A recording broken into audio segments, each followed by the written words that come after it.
On reste aux États-Unis où une page d'histoire s'est tournée hier avec la libération de l'assassin de Malcolm X. Thomas Hagan aura passé plus de 40 ans derrière les barreaux.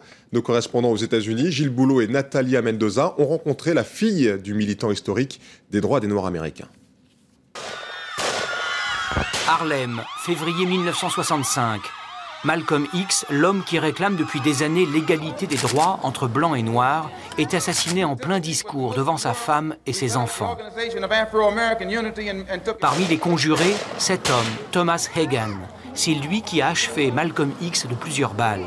Lynché par la foule avant d'être arrêté par la police, il est condamné à perpétuité. Après 44 années passées en prison, Thomas Hagan est un homme libre.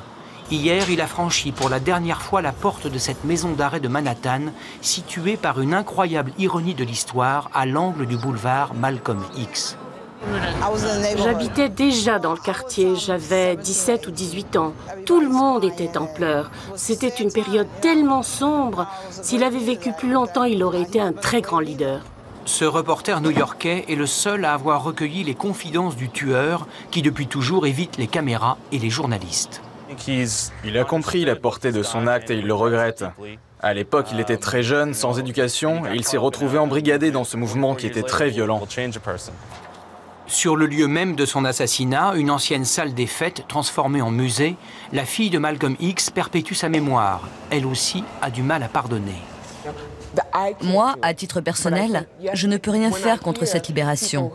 Mais je comprends que les gens soient scandalisés. De son vivant, jamais Malcolm X n'aurait pu imaginer qu'un jour, au XXIe siècle, une majorité d'Américains blancs voterait pour un candidat noir.